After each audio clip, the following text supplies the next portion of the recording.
Assalamualaikum warahmatullahi wabarakatuh. Perkenalkan, kami dari kelompok 3 akan mempresentasikan hasil diskusi kami mengenai pengungkapan laporan keuangan interim, segmen pelaporan emiten BE, proses IPO, beserta laporan yang harus dipersiapkan untuk IPO dan right issues, lalu juga studi kasus pada perusahaan gas negara.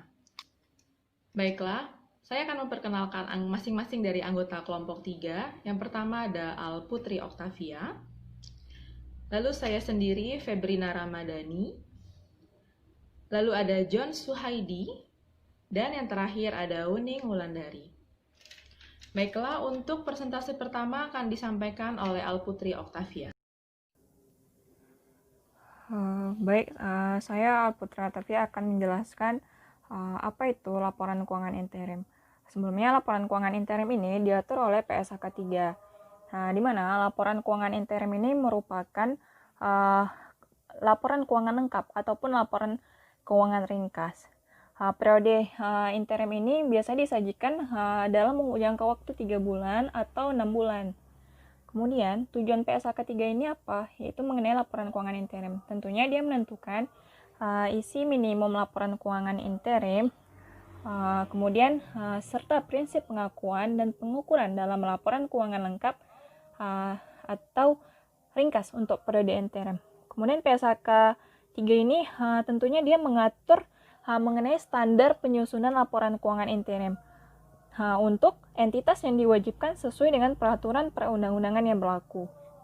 Selanjutnya yaitu mengenai PSAK 3 ini dia tidak mengatur entitas mana yang disyaratkan untuk menerbitkan laporan keuangan interim, kemudian seberapa sering atau seberapa lama setelah akhir periode interim, serta dia juga tidak mengatur tentang diterapkannya jika entitas disyaratkan atau memilih untuk menerbitkan laporan keuangan interim sesuai dengan PSAK.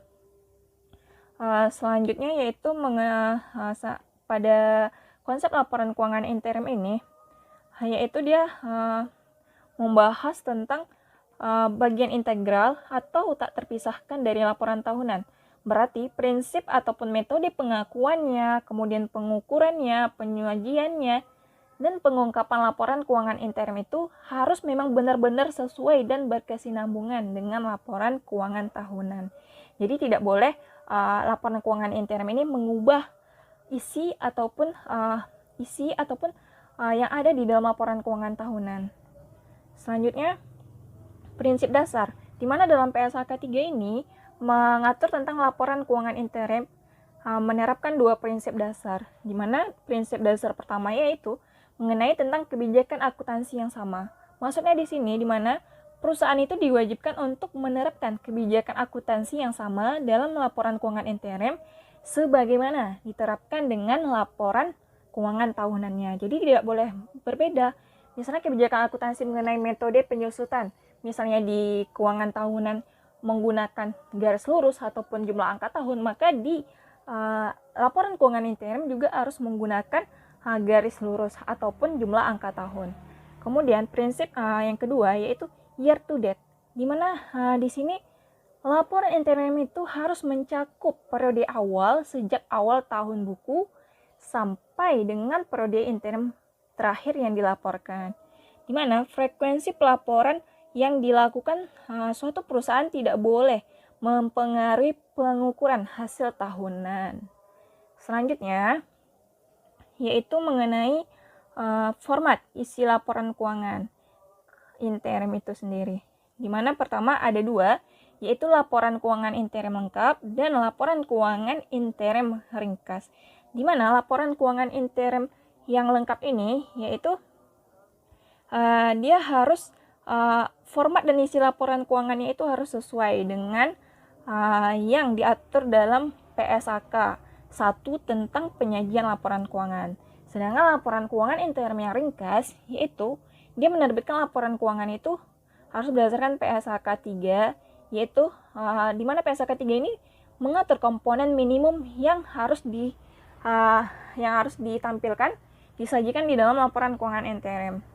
Kemudian, komponen minimum laporan keuangan juga diatur dalam PSAK 3, yaitu di mana dia sama dengan laporan keuangan tahunan, di mana ada laporan posisi keuangan, misalnya itu ringkas jenisnya atau formatnya, kemudian ada laporan laba rugi komprehensif ringkas, kemudian laporan perubahan ekuitas ringkas, laporan arus kas ringkas, dan catatan atas laporan keuangan pilihan atau catatan penjelasan tertentu.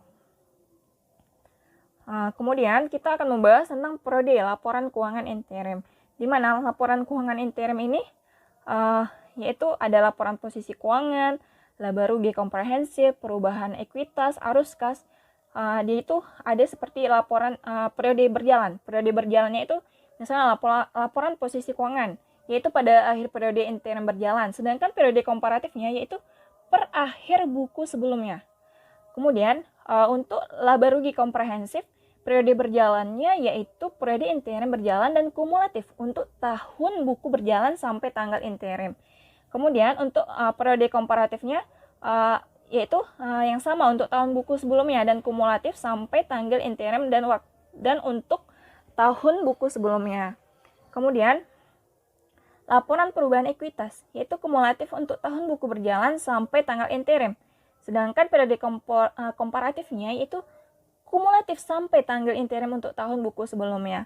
Laporan arus kas, periode berjalannya itu sama dengan laporan perubahan ekuitas, yaitu kumulatif untuk tahun buku berjalan sampai tanggal interim, sedangkan periode komparatifnya juga sama, yaitu kumulatif sampai tanggal interim untuk tahun buku sebelumnya. Jadi sama dengan laporan keuangan tahunan, cuma di laporan keuangan interim ini periodenya itu ada yang musiman, seperti triwulan ataupun 6 bulan seperti itu. Kemudian selanjutnya yaitu mengenai pengakuan dan pengukuran. Pengakuan dan pengukuran laporan keuangan interim. Di dalam pengakuan dan pengukuran laporan keuangan interim ini, dia ada hampir sama dengan laporan keuangan tahunan. Kebijakan akuntansinya itu sama dengan laporan keuangan tahunan, seperti misalnya dia menerapkan kebijakan akuntansi yang sama dalam laporan keuangan interim, sebagaimana kebijakan yang diterapkan dalam laporan keuangan tahunannya. Jadi dia hampir sama dengan laporan keuangan tahunan. Kemudian di sini kedua yaitu pengukuran untuk tujuan laporan keuangan interim harus dilakukan dengan dasar periode awal tahun buku sampai dengan periode interim terakhir yang dilaporkan. Selanjutnya, pendapatan yang diterima secara musiman, berulang, atau berkala dalam 1 tahun buku tidak diantisipasi atau ditangguhkan pada tanggal interim. Jika antisipasi atau penangguhan tersebut tidak akan sesuai pada akhir tahun buku perusahaan tersebut.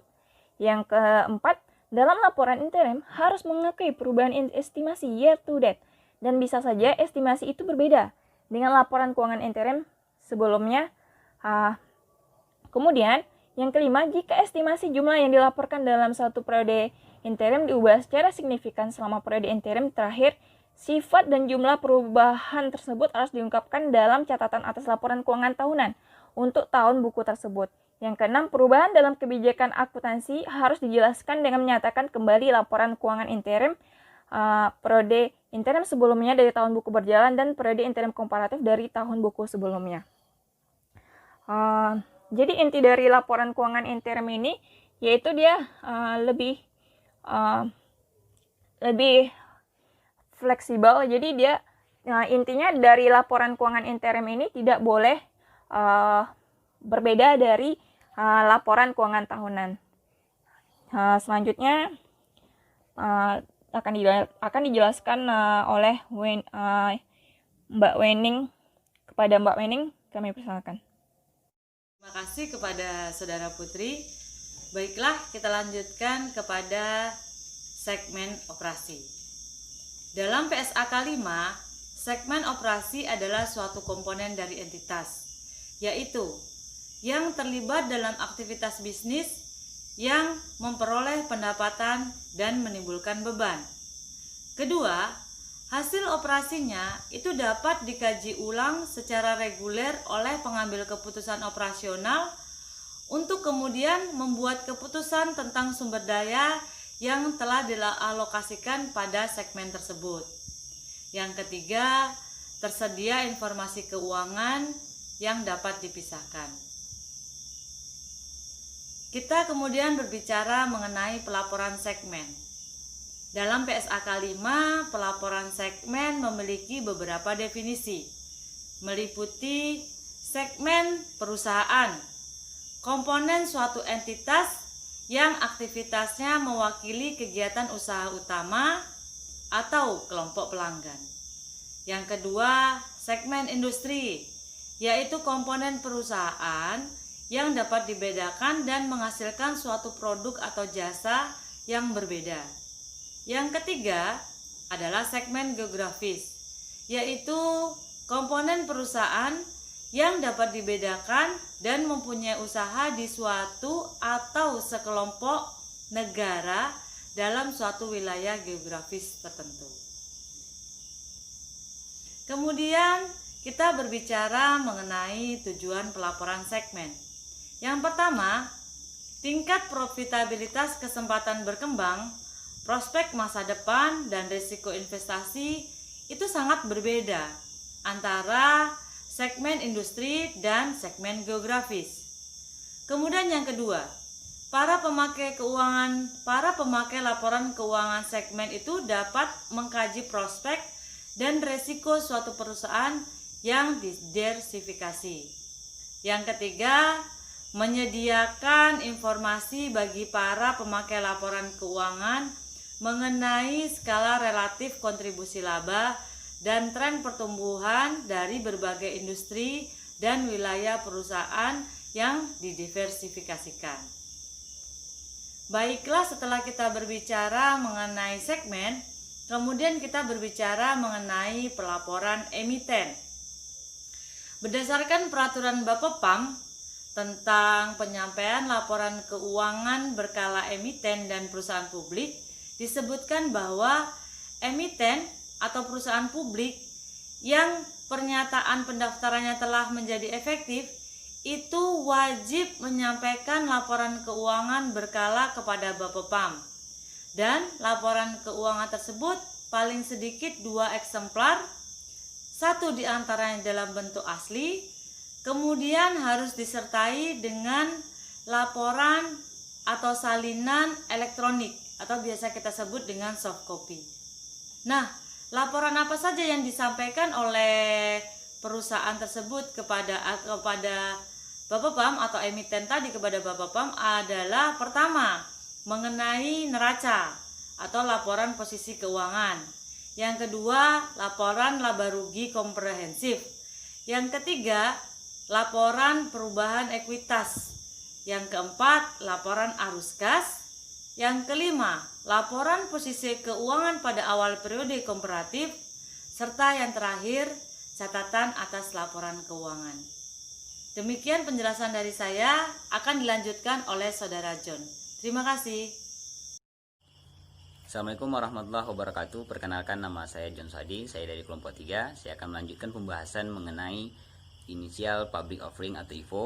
Di sini IPO merupakan salah satu tahap terpenting dalam proses perusahaan untuk menuju pasar modal atau go public. IPO merupakan pasar perdana bagi suatu perusahaan untuk menawarkan efeknya, yaitu berupa saham, obligasi, dan surat-surat berharga lainnya kepada publik.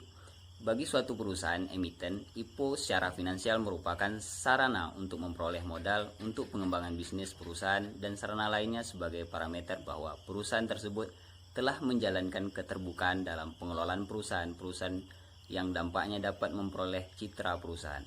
Pengaturan IPO sendiri diatur dalam Undang-Undang Nomor 25 Tahun 2007 mengenai penanaman modal yang ditetapkan pada tanggal 26 April 2007. Nah, undang-undang ini sebagai pengganti Undang-Undang Nomor 8 Tahun 1985 tentang pasar modal dan keputusan Menteri Keuangan serta peraturan-peraturan yang dikeluarkan oleh Bapepam dan Bursa Efek. Nah, proses IPO ada tiga proses, di mana ada proses sebelum, selama, dan sesudah. Nah, proses sebelum emisi ada tahapan pertama, itu persiapan emisi efek. Selama emisi, rencana manajemen perusahaan mencari dana melalui go public mesti dibawa ke rapat umum pemegang saham atau RUPS atau rapat umum pemegang saham luar biasa. Nah, untuk dimintakan persetujuan, Setelah persetujuan diperoleh, emiten kemudian harus mencari dan menunjuk pihak-pihak tertentu untuk menjamin emisi dan membantu menyiapkan kelengkapan dokumen emisi. Pihak-pihak yang terlibat tersebut meliputi perusahaan efek, profesi, penunjang, dan lembaga penunjang. Perusahaan efek dapat pula berfungsi sebagai penjamin pelaksana emisi, penjamin emisi, sekaligus agen penjual. Nah, adapun profesi penunjang yang diperlukan mencakup akuntan publik, yang kedua notaris, tiga konsultan hukum, seterusnya wali amanat, penanggung atau guarator, biro administrasi efek, dan kustodian untuk tempat penitipan harta. Nah, persiapan dokumen emisi sendiri terdiri dari surat pengantar pernyataan terdaftar, prospektus lengkap, iklan, brosur, edaran, dokumen lain yang diwajibkan, rencana jadwal emisi, konsep surat efek, laporan keuangan, rencana penggunaan dana yang dirinci per tahun, proyeksi jika dicantumkan dalam prospektus, legal audit, legal opinion, riwayat hidup komisaris dan direksi, perjanjian penjamin emisi, perjanjian agen penjual, perjanjian penanggungan untuk emisi obligasi, perjanjian perwali amanatan untuk emisi obligasi, kemudian perjanjian dengan bursa efek, kontrak pengelolaan saham, kesanggupan emiten untuk menyerahkan semua laporan yang diwajibkan perundang-undangan pasar modal, dan informasi lainnya yang bukan bagian dari pernyataan pendaftaran yang diminta Bapepam. Nah, tahap kedua, pendaftaran pernyataan emisi. Setelah semua dokumen yang diperlukan untuk emisi telah lengkap, emiten mengadakan kontrak pendahuluan dengan bursa efek dan menandatangani perjanjian-perjanjian emisi. Khusus penawaran obligasi atau efek hutang lainnya, emiten harus mendapatkan terlebih dahulu peringkat dari lembaga pemeringkat efek. Barulah kemudian emiten bersama penjamin emisi menyampaikan pernyataan pendaftaran beserta dokumen-dokumen kepada Bapepam, sekaligus melakukan ekspos terbatas di Bapepam. Di Bapepam, semua dokumen emisi yang telah diterima diperiksa kelengkapannya dan juga dievaluasi, baik dari segi kelengkapan, kecukupan, kejelasan informasi, keterbukaan maupun aspek hukum, akuntansi, keuangan, dan manajemen. Dalam waktu maksimal 45 hari kerja, jika Bapepam tidak menyampaikan komentar, permintaan perubahan atau tambahan informasi, maka pernyataan pendaftaran emiten dianggap efektif. Nah, tahap kedua, selama emisi. Nah, selama emisi, kita masuk kepada proses kedua, yaitu selama emisi ada 3 tahapan.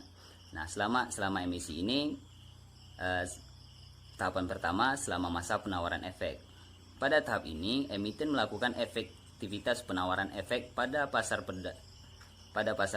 perdana yang sering disebut IPO, Initial Public Offering. Melaksanakan penjualan saham perdana sampai mencatat efek yang dilepas ke publik ke bursa efek sehingga investor dapat memperjualbelikan efek yang dimilikinya. Selama masa periode emisi dibedakan menjadi periode pasar perdana dan pasar sekunder. Nah, oke. Pada tahap kedua, itu penawaran umum efek. Periode pasar perdana mencakup periode dimulai dari efek ditawarkan kepada pemodal oleh sindikasi penjamin emisi melalui para agen penjual yang ditunjukkan.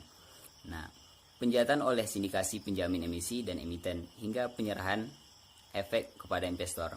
Jadi sesudah Bapepam menyatakan pernyataan pendaftaran efektif, jadi sesudah Bapepam menyatakan pernyataan pendaftaran efektif, emiten mulai menyediakan prospektus lengkap untuk publik dan calon pembeli dan memuat prospektus ringkas tersebut dalam sebuah surat kabar harian atau lebih yang berbahasa Indonesia dan tersebar secara nasional. Kemudian pemasangan prospektus ringkas tersebut dilakukan 3 hari kerja sebelum masa penawaran umum agar calon pembeli dapat mempelajari terlebih dahulu penawaran emiten. Pada masa penawaran umum, calon investor yang tertarik dapat mulai mengajukan pesanan kepada penjamin emisi melalui agen penjualan yang ditunjuknya. Masa ini berlangsung 3 hari kerja dan selama 60 hari setelah efektifnya pernyataan pendaftaran. Berakhirnya masa penawaran disusul dengan penjataan efek. Penjataan efek adalah pengalokasian efek para investor sesuai dengan jumlah yang tersedia. Jika kemudian ternyata jumlah permintaan efek selama masa penawaran umum melebihi jumlah efek yang ditawarkan, diadakan penjataan khusus oleh manajer penjatahan. Masa penjatahan berjalan hingga 6 hari kerja setelah berakhirnya masa penawaran efek yang sudah dialokasi yang kemudian diserahkan kepada investor dalam bentuk surat saham kolektif, di mana sertifikat tersebut sudah harus tersedia paling lambat 3 hari kerja sebelum pencatatan. Nah, untuk proses IFO yang pada proses kedua ini ada tahapan ketiga itu pencatatan efek di bursa.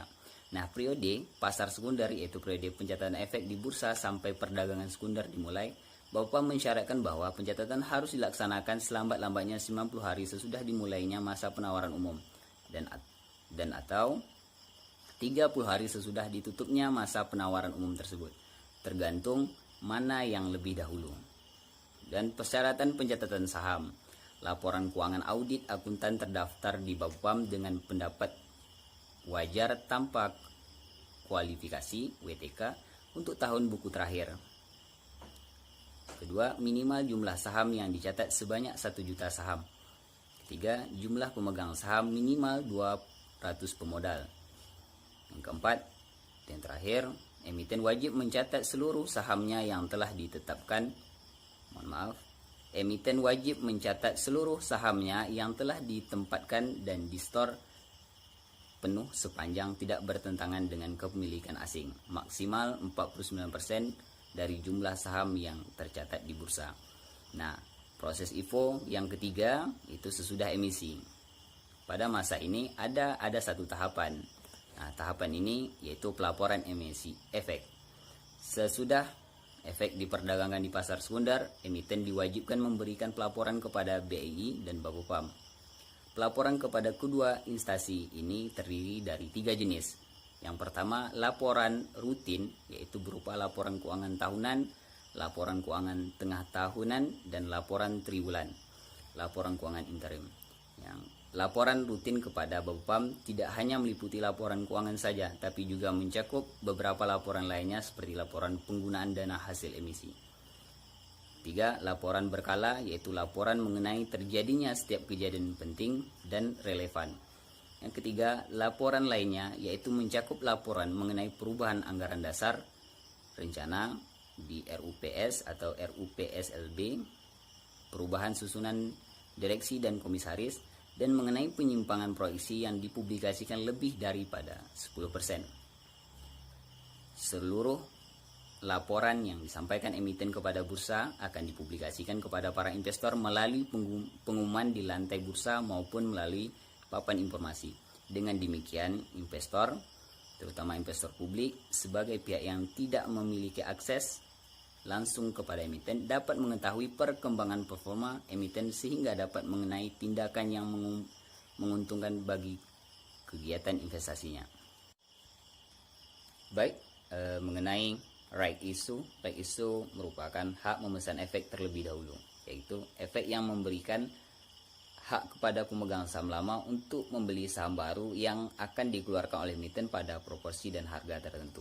Nah, peraturan mengenai right issue dan laporan yang harus disiapkan untuk right issue dimuat dalam peraturan Bapepam LK nomor 9.D.1 sampai dengan 9.D.5.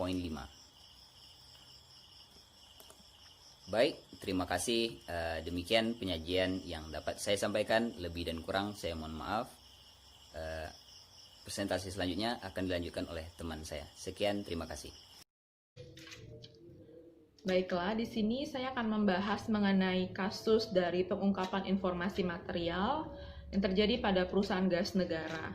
Jadi, kasus ini terjadi pada tahun 2007, di mana perusahaan gas negara adalah salah satu perusahaan nasional terbesar di Indonesia yang mereka melakukan pendistribusian gas bumi ke seluruh pelosok di Indonesia, yang mana mereka melakukan jalur distribusinya dari hulu ke hilir. Baik, Kasus ini terjadi pada tanggal 11 Januari 2007, di mana terjadinya penurunan harga saham yang tercatat di Bursa Efek Jakarta. Harga saham dari perusahaan gas negara ini sebesar 9.650. Namun, selang 1 hari setelahnya, pada tanggal 12 Januari 2007, terjadi penurunan yang sangat signifikan terhadap harga saham PGN ini sendiri, yaitu penurunan sebesar 23% atau menjadi Rp7.400. Penurunan harga saham ini pertama-tama ada pemicunya. Disinyalir pemicunya pada tanggal 11 Januari 2007, pihak manajemen dari PGN melakukan konferensi pers yang mereka mengumumkan 2 berita penting. Yang pertama adalah koreksi rencana besarnya volume gas yang akan dialirkan dari Sumatera Selatan menuju ke Jawa Barat, yang semulanya dari 150 mmSCFD hanya menjadi 30 mmSCFD. Lalu yang berita kedua adalah tertundanya proyek distribusi gas in yang semulanya dilakukan pada akhir Desember 2006 menjadi Maret 2007. Secara garis besar, di sini terdapat 3 permasalahan besar yang dihadapi oleh perusahaan gas negara. Sebagai perusahaan publik yang sudah mendaftarkan di Bursa Efek, maka emiten berkewajiban untuk mengungkapkan segala informasi yang material kepada publik atau kepada masyarakat. Permasalahan yang pertama adalah terdapat informasi koreksi besaran volume gas yang diketahui manajemen itu semenjak tanggal 12 September 2006. Namun, sekali lagi tidak dilaporkan kepada masyarakat luas. Lalu, permasalahan yang kedua adalah terdapat informasi tertundanya proyek pelaksanaan yang seharusnya dimulai pada akhir Desember ini menjadi Maret 2007. Ini permasalahannya sudah diketahui oleh manajemen pada tanggal 18 Desember 2006. Jadi sesungguhnya manajemen sudah mengetahui bakal ada terjadinya permasalahan-permasalahan ini, tapi tidak diungkapkan ke khalayak. Lalu yang ketiga adalah adanya dugaan informasi ini telah diketahui oleh pelaku pasar yang langsung mengambil keuntungan.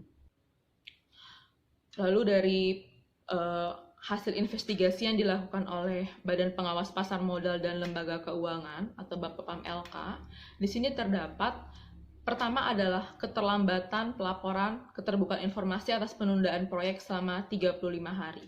Seperti yang kita ketahui, dari hasil investigasi yang dilakukan oleh Bapepam LK diketahui bahwa perusahaan gas negara melanggar pasal 86 ayat 2 Undang-Undang Pasar Modal dengan peraturan nomor XK1 tentang keterbukaan informasi yang harus segera diumumkan kepada publik. Karena keterlambatan menyampaikan fakta terhadap penundaan proyek pipanisasi yang dilakukan oleh PGN selama 35 hari ini sudah lebih dari ambang batas yang ditentukan dalam peraturan Bapepam terkait keterbukaan informasi yang harus segera diumumkan kepada publik, yaitu laporan emiten perusahaan publik pada XK1.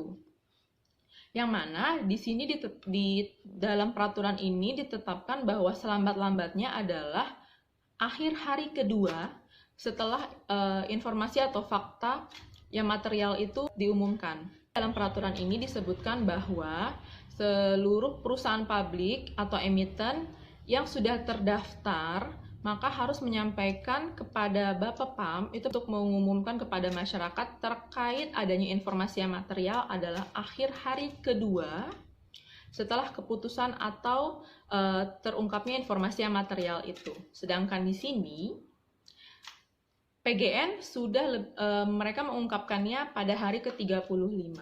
Jelas dia sudah melanggar satu pelanggaran. Lalu juga terdapat pemberian keterangan yang secara material tidak benar terhadap rencana volume gas yang melalui Sumatera Selatan menuju ke Jawa Barat yang semulanya 150 ini menjadi hanya 30. Ini kan terdapat keterangan yang secara material tidak benar terhadap rencana proyek mereka. Nah, ini jelas-jelas melakukan pelanggaran terhadap pasal 93 Undang-Undang Nomor 8 Tahun 95 mengenai pasar modal. Nah, oleh karena itu, Bapepam menjatuhkan sanksi administratif terhadap direksi PT PGN sebesar 5 miliar yang aktif menjabat pada saat periode Juli 2006 sampai dengan Maret 2007. Lalu seperti apa sih pelanggaran yang dilakukan oleh PGN ini? Jelas-jelas yang pertama mereka melanggar prinsip disclosure terhadap keterlambatan menyampaikan laporan kepada Bapepam dan masyarakat tentang peristiwa yang material. Jelas tadi di peraturan XK1 diatur hanya paling lambat akhir hari kedua setelah informasi yang material itu diketahui. Lalu pelanggaran yang kedua adalah pelanggaran prinsip disclosure terhadap pemberian keterangan secara material tidak benar. Tadi diketahui bahwa proyeknya seharusnya 150 dari Sumatera Selatan menuju ke Jawa Barat. Ini hanya dikerjakan 30 saja. Lalu yang terakhir adalah keterlibatan fiduciary position dalam kasus insider trading transaksi efek PGAS. Yang mana di sini ada indikasi insider trading, yaitu adanya keterlibatan orang dalam yang jelas-jelas ini melanggar pasal 95 Undang-Undang Pasar Modal yang menerangkan bahwa orang dalam dari perusahaan yang mempunyai informasi orang dalam dilarang melakukan transaksi atas efek emiten atau perusahaan publik. Yang dimaksud dalam pasal ini itu meliputi komisaris, direktur, pengawas perusahaan terbuka, lalu pemegang saham utama perusahaan terbuka, dan orang-orang yang kedudukan atau profesinya itu karena ada hubungan usaha dengan perusahaan terbuka tersebut, sehingga mereka memungkinkan mereka untuk mendapatkan informasi dari orang dalam. Nah, terkait dengan insider trading dari efek PGAS ini, dari saham perusahaan gas negara ini,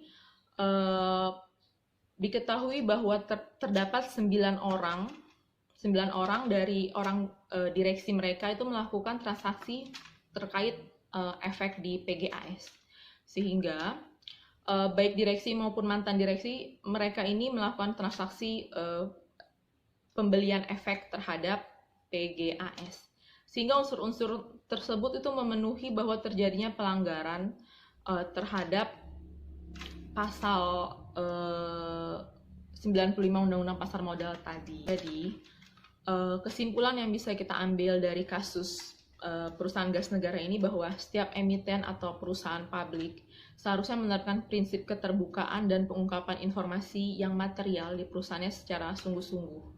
Karena dengan tidak adanya prinsip tersebut tentu saja akan mengakibatkan timbulnya rasa ketidakpercayaan ataupun masalah terhadap perusahaan itu sendiri, juga akan membawa kerugian terhadap perusahaan itu sendiri. Akan tetapi, kalau diperhatikan, tidak hanya pihak eksternal saja yang mengalami kerugian akibat hal ini, perusahaan yang bersangkutan tentu saja akan mengalami kerugian. Misalnya saja jatuhnya harga saham mereka. Oleh sebab itu, bagi perusahaan yang sudah terdaftar di Bursa Efek Indonesia, terdaftar sebagai perusahaan publik, maka wajib memenuhi ketentuan-ketentuan yang telah diatur dalam Undang-Undang Pasar Modal. Sehingga pengungkapan sekecil apapun, sematerial apapun, harus segera diungkapkan kepada publik melalui Bapepam untuk diumumkan kepada khalayak ramai. Demikianlah hasil presentasi dari kelompok kami. Kami akan membuka sesi pertanyaan yang akan kita lanjutkan di WhatsApp group. Untuk itu, kami dari kelompok 3 mohon maaf apabila ada kesalahan-kesalahan dan kekurangan-kekurangan dalam mempresentasikan hasil diskusi ini. Lebih dan kurang saya mohon maaf. Wabillahi taufiq wal hidayah. Assalamualaikum warahmatullahi wabarakatuh.